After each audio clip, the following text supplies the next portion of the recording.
So hey everyone, you're most welcome to this particular video. This is Ankit Yadav from BHU. So we are going to start our lecture number 5 on a real number.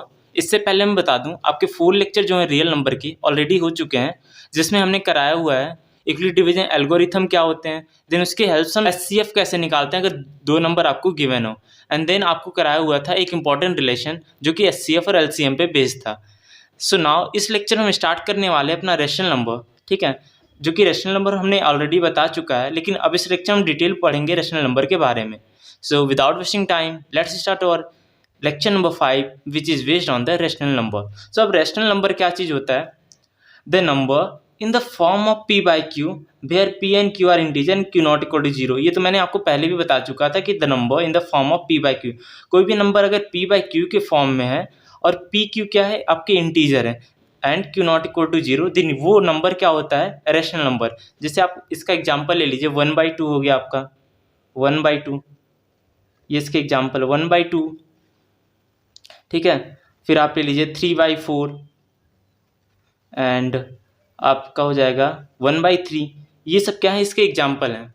हम इसके rational number के दो type के होते हैं, ठीक है. अब वो दो टाइप कैसे पता चलता है? जैसे आपको 1/2 दिया है ना, अगर हम 1/2 के एक बार डिवीजन लगाते हैं, 1/2 का एक बार डिवीजन लगाएं, तो 1/2 का अगर डिवीजन लगाएंगे, सॉरी ये अंदर रहेगा 1, तो ये क्या होगा? भाग तो जाएगा नहीं, तो क्या बढ़ेगा? पॉइंट बढ़ेगा. तो पॉइंट बढ़ेगा तो यहाँ 0 आ जाएगा, ठीक है. तो 2 5 जा 10. अब ये क्या हो जाएगा? कट जाएगा, ठीक है. एक तो ऐसा एक बार डिवीजन लगाएं. अब हम एक और एग्जाम्पल का डिवीजन लगाते हैं 1/3 का. सो 1/3 का जब हम डिवीजन लगाएंगे, सो देखो अब भी भाग नहीं जाएगा, तो आप पॉइंट बढ़ाइए, तो पॉइंट बढ़ाएंगे यहाँ 10 हो जाएगा. 3 3 जा क्या होता है? 9 होता है. फिर देखो 10 में से 1 जाएगा तो कितना बचेगा? 10 में से 9 जाएगा तो 1 बचेगा, ठीक है. अब भी देखो यहाँ रिमाइंडर 1 बच रहा है, 0 नहीं जा रहा, तो हम एक बार और जा रहे हैं. फिर देखो पॉइंट बढ़ाए तो फिर अपने आप 0 उतर आएगा. फिर देखो क्या हो जाएगा? 3 3 जा 9. फिर से रिमाइंडर क्या हो रहा है? 1 बच रहा है. सो देखो इसमें देखो यहाँ पे क्या था, जब डिवीजन हम लगा रहे थे इसका रिमाइंडर 0 आ गया और ये क्या हुआ? टर्मिनेट कर गया. टर्मिनेट करना मतलब ख़त्म हो गया. रिमाइंडर 0 आ गया तो ये देखो आगे नहीं कैरी कर रहा, तो ये क्या हो गया? ख़त्म हो गया है. बट इसमें देखो, इसमें रिमाइंडर 1 1 1 हमेशा बच रहा है, ये ख़त्म नहीं हो रहा है, ये हमेशा ऐसे कैरी करेगा. सो इसके बेस्ड पे आपके दो टाइप के रेशनल नंबर होते हैं. अब वो दो टाइप कौन से हैं? सो एक होता है टर्मिनेटिंग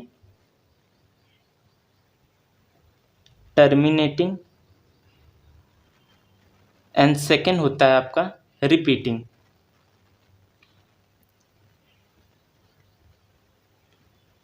रिपीटिंग और इसे रिपीटिंग और नॉन टर्मिनेटिंग, ठीक है. नॉन टर्मिनेटिंग, जैसे नाम से भी पता चल रहा है टर्मिनेटिंग. टर्मिनेटिंग का मतलब जो ख़त्म हो जाए, जैसे जिसका डिवीजन लगाने के बाद कुछ दूर जाने के बाद उसका रिमाइंडर जो हो जाए वो 0 आ जाए, तो उसको क्या कहते हैं? टर्मिनेटिंग. इसका एग्जांपल क्या है? 1/2. 1/2 का देखो आप थोड़ी देर जाने के बाद इसका रिमाइंडर क्या हो गया? 0 हो गया. फर्स्ट टाइम में इसका रिमाइंडर 0. बट 1/3 ले लीजिए आप, तो 1/3 को आप कभी भी इसका रिमाइंडर 0 नहीं आएगा, तो वो हमेशा ऐसे रिपीट करता रहेगा, 3 3 3 3 आता रहेगा. तो ये इसका एग्जाम्पल क्या होगा? 1/3. सो ये दो टाइप के होते हैं रेशनल नंबर. फर्स्ट वन क्या है? टर्मिनेटिंग एंड सेकेंड वन क्या है? रिपीटिंग, ठीक है. तो अब एक बात आती है कि ऐसे हम कब तक डिवीजन, जैसे हमें बड़ी कोई संख्या मिल गई, जैसे हमें कोई एग्जांपल मिल गया 333/1000, ऐसी कोई बड़ी संख्या मिल गई, तो उतना हम डिवीजन लगा के तो चेक नहीं करेंगे कि ये रेशनल है या इरेशनल है, देन टर्मिनेटिंग है कि नॉन टर्मिनेटिंग है. सो अगर कोई बड़ी डिजिट मिल गई तो हम उसको डिवीजन लगाने में हमें भी दिक्कत होगी. सो देखो, सो उसके लिए एक रूल है. तो वो रूल क्या है? To test with a given rational number is terminating और रिपीटिंग. अब देखो हमें एक टेस्ट से पता करना पड़ता है, कोई टेस्ट बताता है कि कोई रेशनल नंबर आपके पास है वो टर्मिनेटिंग है या आपका रिपीटिंग है. सो रूल क्या है वो देखते हैं. सो देखो आपका ये रूल क्या कहता है? Let x be a real number, मतलब कोई एक्स है वो आपका रियल नंबर है, whose simplest form is p by q. अब देखो रियल नंबर का सिंपलेस्ट फॉर्म क्या होता है? पी बाई क्यू ही होता है, where p and Q are integer and q not equal to 0, ठीक है. जैसे आपको दिया हुआ है कोई rational number p by q के फॉर्म में and P and Q are integer. So देखो तो हम पता कैसे करेंगे टर्मिनेटिंग है कि रिपीटिंग है? सो यहाँ से इम्पॉर्टेंट है, यहाँ से देखना है कैसे किया जाता है। तो देखो आपको क्या पकड़ना है, आपको क्यू पकड़ना है, क्यू, ठीक है। पी बाय क्यू में नीचे वाला जो होता है क्यू होता है। सो क्यू को आपको पकड़ना है, ठीक है। और क्यू को फिर देखना, क्यू को जो क्यू होगा, अगर q is in the form of 2 power m into 5 power n। अगर देखो q इस फॉर्म का हो 2 power m into 5 power n, then number क्या होगा, ये होगा आपका टर्मिनेटिंग, ठीक है। अभी नहीं समझ में आ रहा, मैं अभी एग्जांपल लेके बता दे रहा हूँ कैसे होता है, ठीक है। बस ये अभी देखो कि हो क्या रहा है। q अगर इस फॉर्म का हो 2 power m into 5 power n के फॉर्म का, देन आपका नंबर क्या होगा, टर्मिनेटिंग। सो अब रिपीटिंग क्या होगा, अगर if q not equal to 2 power m into 5 power n, अगर q 2 power m into 5 power n के फॉर्म का ना हो तो वो क्या होगा, सो ये नंबर क्या होगा, आपका रिपीटिंग होगा। सो ये हो जाएगा आपका रिपीटिंग रैशनल नंबर। सो ये समझ में आया आपको।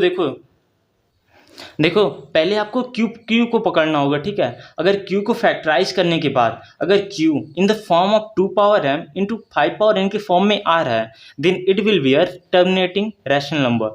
अगर Q 2 power m into 5 power m के फॉर्म का नहीं आ रहा है, then it will be a repeating rational number, repeating और नॉन टर्मिनेटिंग रैशनल नंबर, ठीक है। ये तो बात रही कि कैसे चेक करते हैं रिपीटिंग एंड नॉन रिपीटिंग और टर्मिनेटिंग रैशनल नंबर, ठीक है। अब करते हैं इस छोटे छोटे एग्जाम्पल ताकि ये क्लियर हो जाए कि ये यूज कैसे करते हैं, ठीक है। सो बढ़ते हैं अपने एग्जाम्पल की तरफ।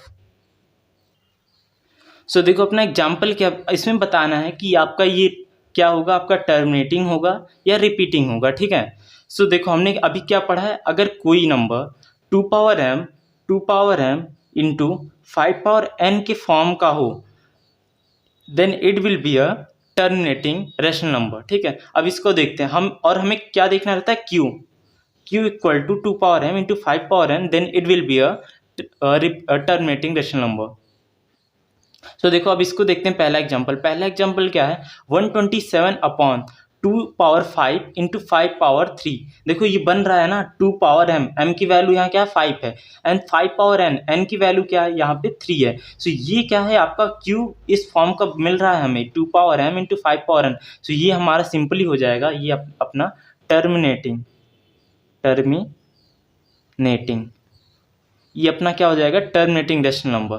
सो सेकंड एग्जांपल में आते हैं। देखो यहाँ सेकंड एग्जांपल में क्या है, 27 अपॉन 2 पावर 5 इंटू 3 पावर 6, ठीक है। अब देखो यहाँ पे एक छोटी सी चीज़ करनी पड़ेगी हमें। 27 का फैक्ट 27 किसका मल्टीपल होता है, पहले हमें 20, क्योंकि ये हमेशा p बाय क्यू हमेशा सिंपलेस्ट फॉर्म में रहना चाहिए।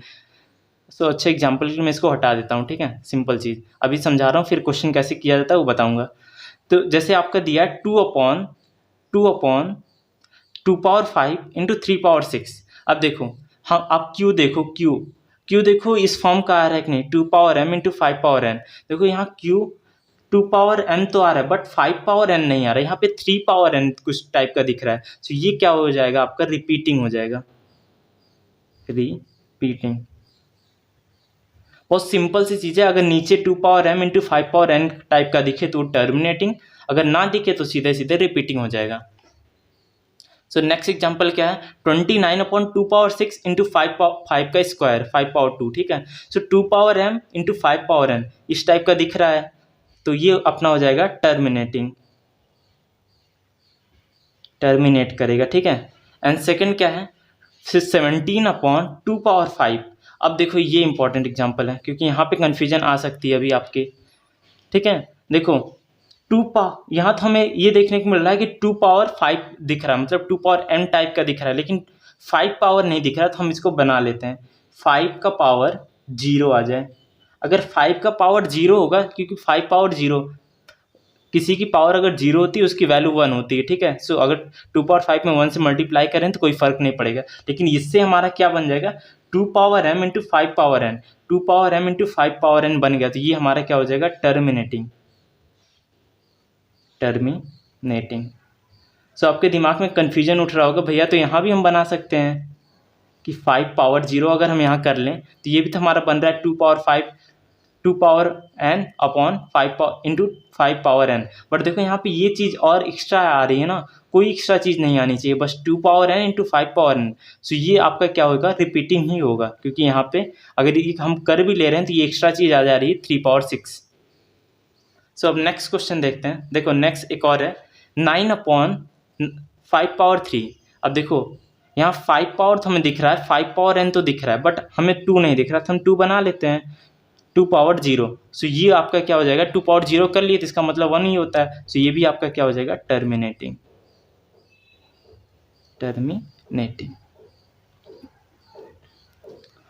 सो ये तो बात रही, आप कैसे पहचानेंगे कि 2 पावर m और 5 पावर n देख के कि कैसे ये टर्मिनेटिंग है या रिपीटिंग है। सो अब करते हैं अपना कुछ इंपॉर्टेंट क्वेश्चन जो कि आपके बोर्ड के लिए भी इंपॉर्टेंट है वो होंगे। अब देखो एक इंपॉर्टेंट क्वेश्चन भी, इस टाइप के क्वेश्चन आपको ढेर सारे मिल जाएंगे, ठीक है। क्वेश्चन में क्या कह रहा है, विदाउट एक्चुअल डिवीजन, बिना एक्चुअल डिवीजन किए, so that each of following rational number is non terminating repeating decimal. Non terminating repeating मतलब ये आपका होना चाहिए 2 पावर m क्यू जो डज नॉट बिलोंग करे 2 power m into 5 power n। मतलब इसका जो q की वैल्यू आनी चाहिए वो इस फॉर्म की नहीं आनी चाहिए, क्योंकि अगर आ गई तो क्या होगा, टर्मिनेटिंग में आ जाएगा। सो इसको करते हैं कैसे, ठीक है। एग्जांपल देखो, सॉल्यूशन इसका, here p by q equal to 17 upon 90, ठीक है। देन आपको क्या करना है, इस q को उठाना है और q को फैक्टराइज करना है। फैक्टराइजेशन का सिंपल मेथड हमने बताया था, प्राइम फैक्टराइजेशन मेथड। सो 2 से करेंगे, 2 4 जा 8, यहाँ 1 बचेगा, 1 0 10 हो जाएगा, तो 2 5 जा 10 जाएगा, ठीक है। अब 2 से जाएगा नहीं, ये 3 से जाएगा। सो 3 से करेंगे, 3 1 जा 3, 1 बचेगा, 5 15 हो जाएगा, तो 3 5 जा 15, फिर 3 से, 3 5 जा 15 एंड देन अगेन 5 से, 5 1 जा 5। सो इसका फैक्टराइजेशन करेंगे q का। सो q का फैक्टराइजेशन करने के बाद क्या आ रहा है, 2 इंटू 3 इंटू 3 इंटू 5। इसको हम ऐसे भी लिख सकते हैं, 2 पावर n इंटू 3 का स्क्वायर, देखो 2 बार है ना तो 3 का स्क्वायर हो जाएगा, इंटू 5 पावर n। अब देखो इसमें तो ये आ रहा है 2 power n into 5 power n, लेकिन ये एक्स्ट्रा चीज ऐड हो जा रही है 3 का स्क्वायर। सो ये क्या हो जाएगा आपका, नॉन टर्मिनेटिंग। सो ये शो हो गया कि q not in the form of, so q not in the form of 2 power m into 5 power n, ठीक है। सो ये तो बात रही पहले क्वेश्चन की कि 17 अपॉन 90 जो होगा आपका नॉन टर्मिनेटिंग रिपीटिंग डेसिमल होगा। सेकंड बात करते हैं 66 अपॉन 180। अब सेकंड क्वेश्चन के लिए भी हमें वैसे ही करना होगा, सॉल्यूशन लिखेंगे। सो यहाँ पे हियर p अपॉन क्यू की वैल्यू दी है 66 अपॉन 180। अब देखो पहले हम इसको क्या करते हैं, सिंप्लीफाई करते हैं पहले, क्योंकि हमें ये जो p बाई क्यू होता है हमेशा हमें अपना क्या होता है, सिंपलेस्ट फॉर्म में होता है। तो ये देखो 2 से डिविजिबल हो रहा है, 2 1 जा 2 3 जा 6, 2 3 जा 6 यानी 2 से फिर ये भी कट रहा है, 2 9 जा 80 एंड 0 वैसे हो जाएगा। अब देखो 3 से भी कैरी हो रहा है, 3 1 जा 3 1 जा 3, 3 1 जा 3 एंड 3 3 जा 9 0, ठीक है। ये सिंपलेस्ट फॉर्म हो गया। अब आपको क्या करना है, 30 का लगाना है, एल्स 30 को आपको फैक्टराइज करना है। तो फैक्टराइज के लिए आप प्राइम फैक्टराइजेशन मेथड पे आइए। तो 30 का आप जब फैक्टराइजेशन करेंगे तो 3 10 जा 30, ठीक है। फिर आपको ये किससे कटेगा, 2 से, 2 5 जा 10 एंड देन आपका कटेगा 5 से, 5 1 जा 5, ठीक है। सो q की वैल्यू यहाँ से आ रही है 3 इंटू 2 इंटू 5। सो इसको हम कैसे लिख सकते हैं, 2 power 1 into 3 power 1 into 5 power n, क्योंकि सबकी एक एक बार वैल्यू है तो इसको हम लिखेंगे 2 power 1 into 3 power n into 5 power 1, ठीक है। सो यहाँ भी देखो आपका 3 एक्स्ट्रा चीज़ ऐड चली आ रही है, 2 power m into 5 power n के अलावा क्या आ रही है एक्स्ट्रा, 3 पावर 1। सो ये भी आपका क्या हो गया, non terminating. So q not in the form of, q not in the form of 2 power m into 5 power n। सो ये भी क्या होगी आपकी, क्या होगा आपका नॉन टर्मिनेटिंग डेसिमल। ठीक है, अब हम बात करते हैं नेक्स्ट क्वेश्चन की। देखो इतना तक आपको समझ में, आपको करना क्या है, पहले आपको पी बाई क्यू लिखना है। पी बाई क्यू का सिंपलेस्ट फॉर्म अगर है तो ठीक है, नहीं है तो आप अगर कट रहा हो तो आप उसको काट दीजिए सिंपलेस्ट फॉर्म में। ठीक है, सो सिंपलेस्ट फॉर्म जब आ जाए तो आपको क्यू को उठाना है, क्यू को आपको प्राइम फैक्टराइजेशन मेथड से फैक्टराइज कर लेना है। देन फैक्टराइजेशन के बाद आपको क्यू को लिखना है इस फॉर्म में 2 power m into 3 power m into 5 power n। ठीक है, इस फॉर्म में जब लिखेंगे आपको वहाँ से दिख जाएगा कि 2 power n into 5 power m की फॉर्म का आ रहा है कि नहीं आ रहा है। अगर आ रहा है तो टर्मिनेटिंग होगा, अगर नहीं आ रहा है तो नॉन टर्मिनेटिंग या रिपीटिंग होगा। सो ये तो बात रही इस क्वेश्चन की। जो बढ़ते हैं अपने नेक्स्ट क्वेश्चन की तरफ। अब देखो सेम उसी टाइप का क्वेश्चन यहाँ भी है। इसमें कह रहा है without actual division so that each of the following rational number is terminating. इससे पहले आपका पूछा था नॉन टर्मिनेटिंग। सो टर्मिनेटिंग के लिए आपका क्या आना चाहिए, 2 power m into 5 power n के फॉर्म का आपका q की वैल्यू आनी चाहिए। q equal to 2 power m into 5 power n के फॉर्म का आना चाहिए। सो देखो यहाँ पर फर्स्ट क्वेश्चन क्या है, सो फर्स्ट क्वेश्चन क्या है 31/2 का स्क्वायर इंटू 5 का क्यूब। अब देखो यहाँ तो सीधे सीधे आपको दे दिया है कि 2 का स्क्वायर इंटू 5 का क्यूब आपको फैक्टराइज करके पहले से ही दे दिया है। सो यहाँ आपको दिख भी रहा होगा कि 2 power m into 5 power n के फॉर्म का हमें सीधा सीधा दिख रहा है। सो ये क्या हो जाएगा आपका टर्मिनेटिंग।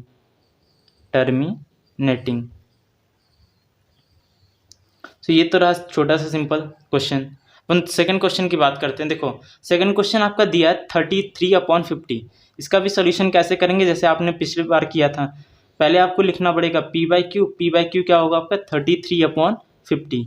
देखो ये कट रहा है, नहीं कट रहा है क्योंकि 33 3 से डिविजिबल होगा एंड 50 3 से डिविजिबल नहीं होगा। सो नहीं कट रहा है। सो आपको क्या करना है, इसके बाद आपको क्यू को पकड़ना है। देखो स्टेप समझो, पहले आपको पी बाई क्यू के फॉर्म में लिखा, फिर ये लिखने के बाद देखो आप यहाँ ये कट रहा है कि नहीं कट रहा है। जब नहीं कट रहा है देन आपको क्यू को पकड़ना है। सो क्यू को आपको क्या करना है 50 को प्राइम फैक्टराइजेशन मेथड से फैक्टराइज करना है। देखो फिर ये हो जाएगा 2 से ये कट रहा है, 2 2 जा 4 एंड देन 1 और 0 10 हो जाएगा, तो 2 5 जा 10।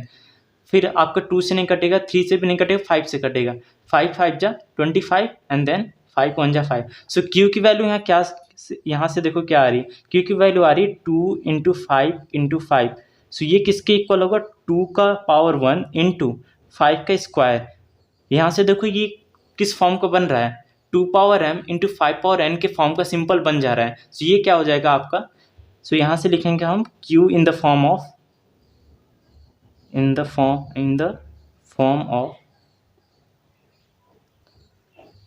2 power m into 5 power n। सो ये क्या हो जाएगा आपका terminating decimal. So next question की तरफ चलते हैं। अब नेक्स्ट क्वेश्चन क्या है 17/625। अब देखो ये क्वेश्चन भी वैसे ही करना जैसे आपने नेक्स्ट किया था। सो नेक्स्ट क्वेश्चन उसी भी तरीके से है। सो हम करते हैं इसको। देखो इसका सोल्यूशन कैसे होगा, पहले आपको क्या करना है, here p by q equal to 17/625। Then आपको देखो ये कट नहीं रहा है, किसी से नहीं कटेगा। देन आपको क्या करना है, क्यू को पकड़ना है, क्यू को फैक्टराइज करना है। सो हम क्यू को पकड़ते हैं, इसको फैक्टराइज करते हैं। सो देखो पहले 2 से कटेगा नहीं, 3 का डिवीजन रूल क्या होता है कि सारे को सम करो, अगर ये 3 के टेबल में आ रहा है तो ये 3 से डिविजिबल होगा। तो 6 2 8 होता है, 8 5 13 13 3 के टेबल में नहीं आता, सो ये डिविजिबल नहीं होगा।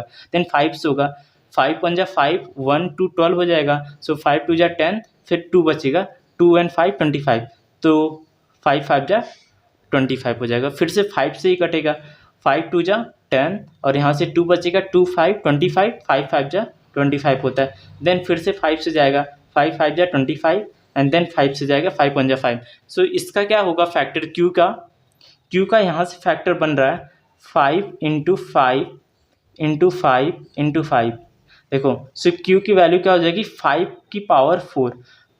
अब देखो यहाँ से हमें एक लगाना पड़ेगा वो वाला जो अभी बताया था कि 2 पावर 5 की पावर तो हमें दिख रही है, लेकिन 2 पावर अगर 0 लगाते हैं हमारा इस फॉर्म का हो जाएगा 2 power m into 5 power n। ठीक है, सो ये हमें q की वैल्यू क्या दिख रही है, 2 power n into 5 power n में हमें दिख रही है। देखो 2 पावर m ये चीज़ हमें दिख रही है एंड 5 पावर n ये चीज़ दिख रही है। सो q in the form of 2 power m into 5 power n। सो ये क्या हो जाएगा आपका terminating. So q in the form of q in the form of 2 power m into 5 power n, hence terminating.